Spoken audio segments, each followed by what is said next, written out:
Hey guys, how's it going? So I thought I'll do a quick roundup of the fig trees and the Breba figs and back garden, if you will.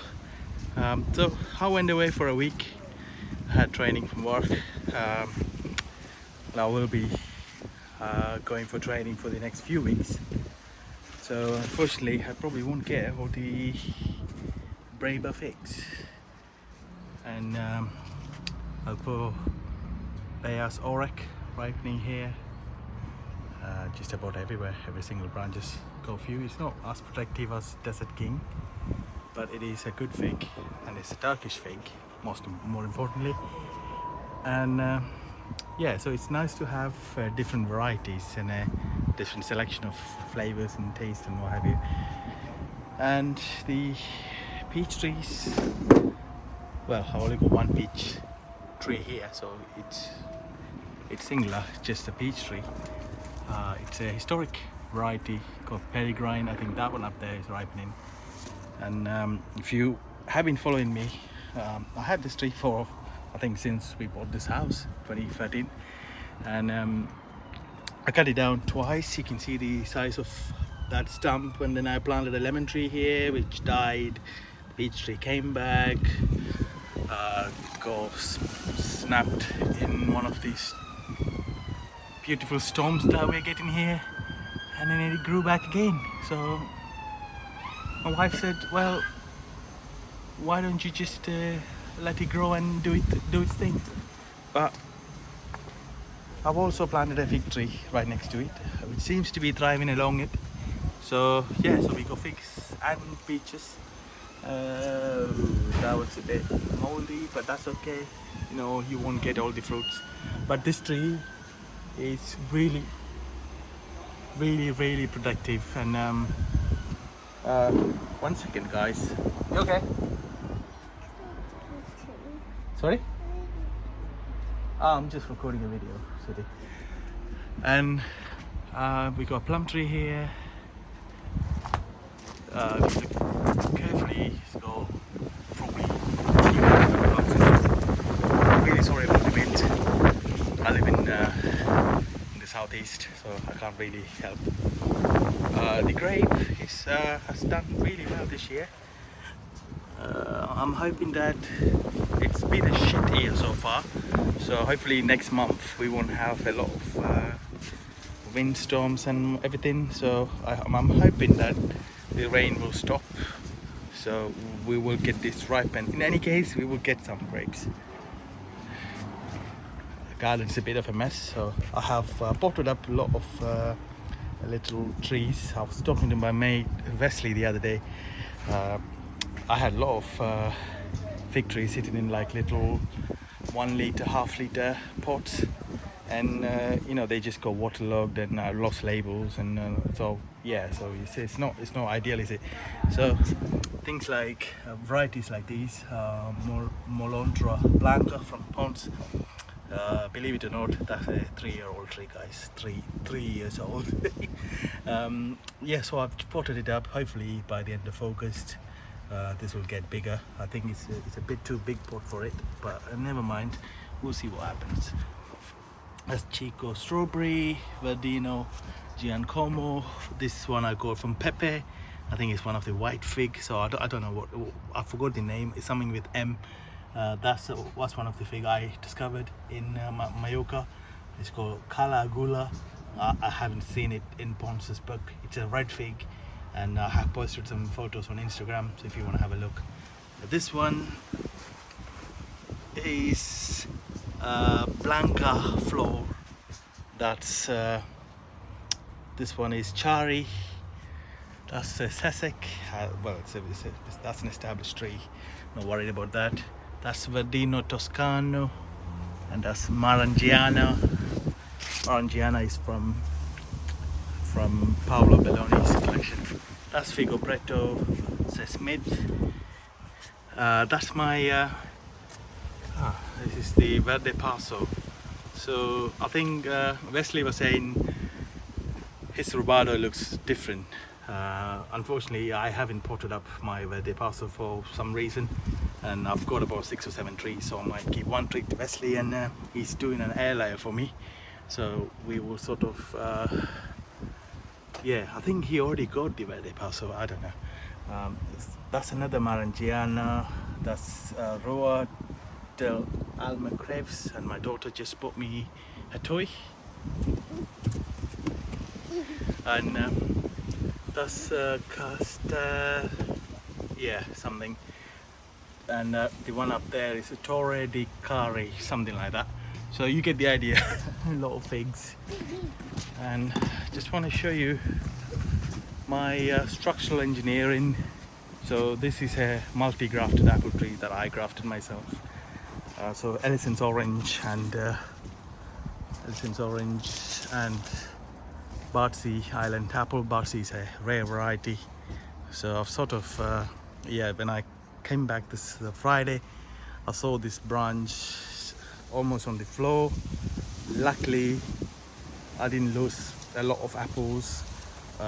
Maybe 1 or 2 dropped off, but that's, you know, they were clusters like that. I was going to thin them anyway, so I thinned them. I still need to thin a few like that.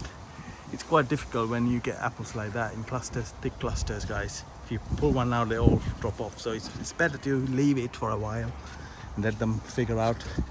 And then if it gets too heavy, just give it extra support like that. You see, even that branch got a little bit of support.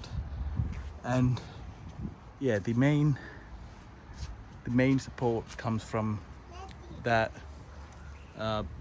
piece of timber in the middle, and then they kind of, yeah, it's quite solid, guys. I tested it, and then it seems okay. It needs to have some sort of flexibility. You shouldn't just tie it too tight, but yeah. Going over to the figs, more figs here. These are the ones, these are the seconds. I can't put them up. I don't have enough compost. I didn't have compost at that time even. This is a mulberry cutting I'm just testing out. That's another Smith Golden Amaroha. I think I'll give that to someone else. It's another Golden Amaroha. San Martino Cittadeli, and that's Cali candy from Brian. And then we also got the Breda figs here being eaten by birds. I think I've probably lost 50% of the Breda crop to birds. See that? What they do is they just come and peck each figs. They wouldn't even bother finishing them off. They'll just peck each and every single fig and just leave it. But that's okay. We are still getting plenty of figs. And then moving on to the greenhouse. I will pick some figs and I'll show you in the end. And this is Borgesol Gris, one of my favorite fig. Excellent main crop. That's Peace Paradiso in a small pot, and that's San Martino Cittadeli, and that one's I think it's Beat Ramon from Ponds, and they're all sitting in small pots, and I think that's just dropping off, so I'm not sure if it's a common fig, but we'll see about that. It's been really cold, guys. I mean it's not cold, but it's a bit cool. You know what I mean? And it's not good for figs because their leaves get rusty. They'll start dropping off their leaves. You know, it's no ideal climate for growing figs this year, unfortunately. But it is what it is.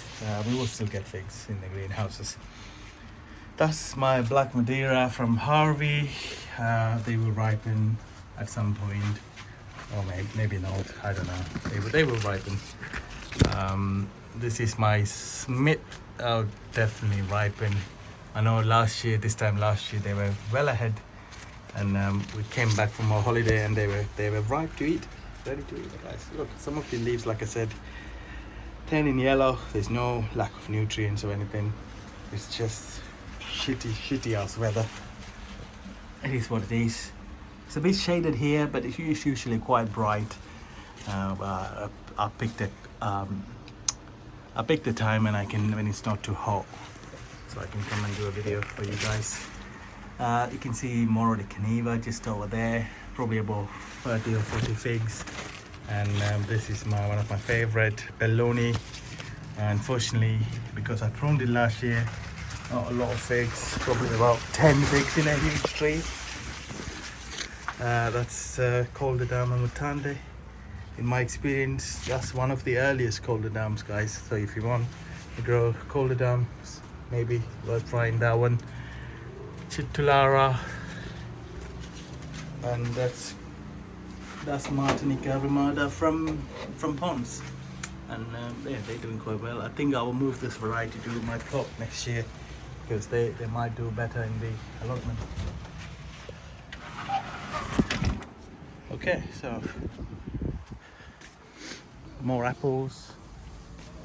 That's apple Falstaff or red Falstaff even, and some of the apples are almost ready.